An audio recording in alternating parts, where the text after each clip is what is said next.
Hey everyone, in this video we'll be covering the most extreme magic to work with, spirits exposed. We're covering a lot of spirits here: Greeks, demons, the Qliphoth, the Jinn rulers, kind of Sumerian paradigm in a way, the Egyptians and the old ones.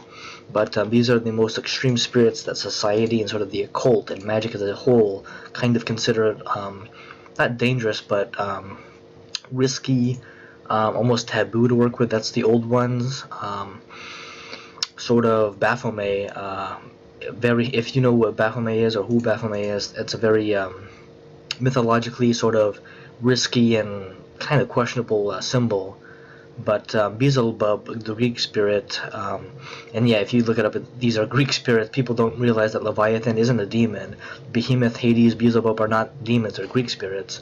Beelzebub helps you embrace challenges, to assimilate and understand the lessons, positive life changes that they produce. So these are just a sample of the powers they have, because I use these all in a ritual for hire.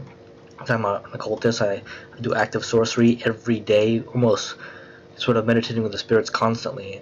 Hades, the Greek spirit, so Beelzebub have way different powers than the other Greeks. Saturn, the planetary spirit, is just a very different spirit, even though Saturn would be considered sort of a Greek spirit in his own way. Hades destroys your enemies. That's kind of the baneful part, the sort of cursing part. While you realize who you are and what success means to you, then shifts your mindset and general actions to embrace success and greater prosperity. So these are sort of almost personal development spirits, but they have sort of a that's the negative aspect of them, or of Hades anyway, where I see her as a kind of a not androgynous, almost androgynous being. Male, female, doesn't really matter. They don't get offended if you can see them as either gender. It's just that your intention has to be positive and not sort of offensive against them, like screw you. You can't say stuff like that, because that's instantly offensive, and it's like, why would they help you when you're trying to offend them? Just be cordial when you evoke and sort of talk to them, meditate with them. Behemoth, very lesser known Greek spirit, causes your enemies to back off and feel extreme torment for their evil thoughts and actions, and then guides you to explore a far stronger and better life. This is general, but your enemies go down and you go up. Leviathan, lesser used because it's seen as almost like Saturn and sort of Beelzebub, sort of just extreme, not easy to work with, and very selective. Leviathan is definitely very selective, but forces you to reflect on your mistakes to resolve them, sort of mentally and sort of physically, so your life is better, and then brings you to the next level, whatever that means to you. Saturn, planetary spirit, guides you to see where you truly belong and reveals who you are in this life. So it's like a life awakening. All drastic spirits, all of these spirits are very drastic. Like your hands are shaking, you're kind of in shock at how deep this goes. So if you ever evoke these, evoke one at a time, or just have them guide you toward where you need to be, like in general, for the evocation magic in general. I'm not saying that you should only hire me for your magic, but if you mess around with these spirits, if you evoke them, clarify your intention and make sure that you follow through with whatever they guide you to, because don't complain when you receive insight and you're just like, nah, I'm not going to follow that. They're not going to work with you again, and life is not going to be as good. Lucifuge and Astaroth are sort of titans almost in the demon world of the Goetia. And Lucifuge shifts your life into pure monetary success and happiness and abundance, so you understand what, kind of what the demons can do for you, and what sort of in a way, what magic can do for you in general. Is kind of a drastic shift. And Astaroth brings you to see what money-related success means to you, sort of helps you define your own money-related goals, and guides you to reach for that in a reasonable and actionable and practical way. So it's all practical and sort of actionable stuff. Those spirits used together can bring sort of a business to a next level, or career success in general for these spirits. Some people would ask about what spirit is good for windfalls. That would be Orobas. Fear, Astaroth is pretty decent. Don't think about windfalls. Think about how you can make your life better in general, because everybody wants that quick one-off shortcut, and it's technically when you have the mindset of I just want one thing and that's it as far as money, and that's not really how it works. It's like, I just want one manager to like me, work, and that's it.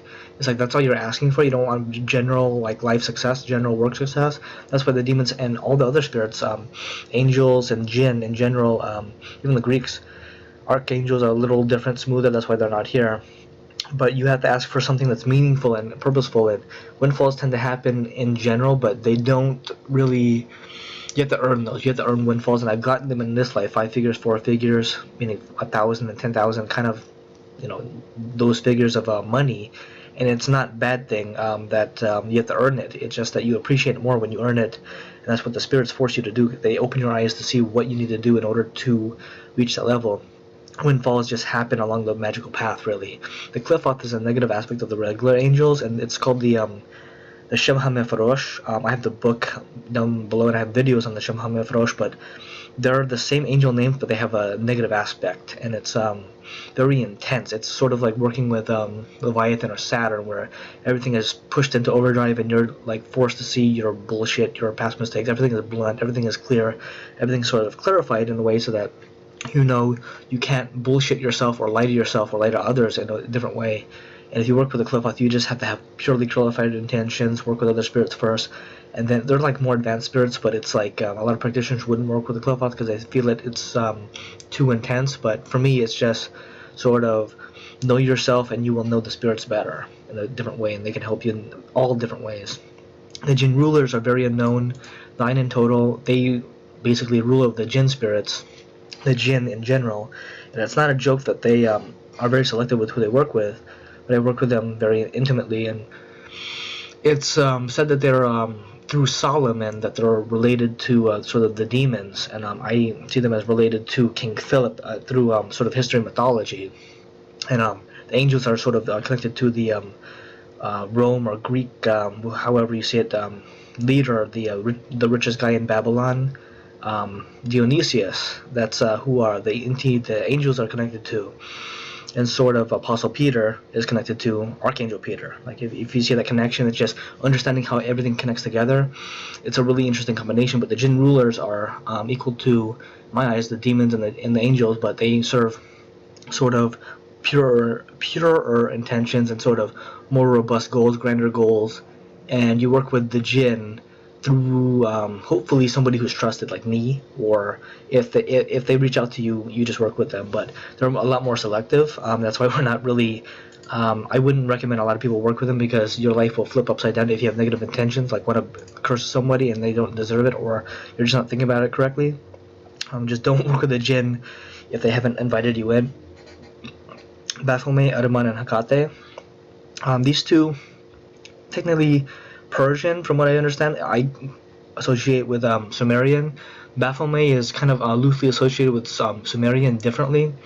Baphomet is almost the image of the devil. That's it's Eliphas Levi who created it, but if you flip it around, it says "Stop the Evil." That's the name of Baphomet, and it means if you read into it, if you really meditate on it, it means to don't subjugate yourself to religion or something that you don't believe in. That's a very different and powerful image, and Hecate is sort of a spirit of related to or connected to the dead. They thought necromancy, talking to the dead, but it's about removing the decay and negativity from the past to allow you to move forward. And Aman is about influence, sort of shifting out the influence that's put on you, black magic, whatever, and so you can resolve situations or like influence people positively so that situations turn out better. And Baphomet is kind of, in my eyes, an attain any desire kind of power, where you just ask Baphomet for anything almost, but he can change any complex or impossible situation to be far better. And those are loosely kind of, different paradigms right there. Sumerian, Persian, whatever you believe in. The Egyptian, Anubis, Osiris, and Set are very different, very intense as well. Anubis creates intense life insight, you just know what to do. Osiris creates very drastic money and financial shifts, which is like, it's kind of in mythology if you like study it and kind of dig deep into it, but it's not obvious. Kind of with Amun and Ra differently. Set destroys enemies, kind of painful, but the other aspect is shows you how to Set can show you how to transcend life challenges in a way that your enemies are pushed to the side, and you understand how to deal with enemies in the future. It's kind of a not negative aspect, but sort of how do you get past challenges in the future as it relates to people who are against you. Those Egyptians are very powerful. The old ones are lesser known, far lesser known, but Cthulhu, Astur, Yog-Sothoth, and Shub-Niggurath are sort of, I would say they're loosely correlated to the Sumerian paradigm, but it's a little different. Cthulhu reigns over intense life change, almost like Saturn and Leviathan. Astur sort of like kind of controls emotions and mental stability, so you can like control your emotions and like know them better, reflect on them. Yog Sothoth. Reigns over problems, sort of problem resolution, creating better situations overall. Shub Niggurath reigns over money, love, happiness, and general wealth. And there's a few other spirits I might name, like Azazel, Azathoth, might be even, there's the ancient ones of the, similar to the old ones. There's other similar spirits, Thoth, Egyptian, pretty intense but just different. And this is just a sample of what Magick can bring you, because my life has changed immeasurably from basically Saturn and the Qliphoth and the Jinn ruler sort of flipping everything upside down just to help me like understand everything better. And yeah, these spirits can change your life for the better as long as you meditate with them and have you tackle everything in a constructive and practical manner. But this has been about literally just the most extreme magic to work with, spirits exposed, going through each spirit. If you want to learn more about any of the spirits, please check out the links below. As always, please have the spirits guide you to where you need to be. Thank you.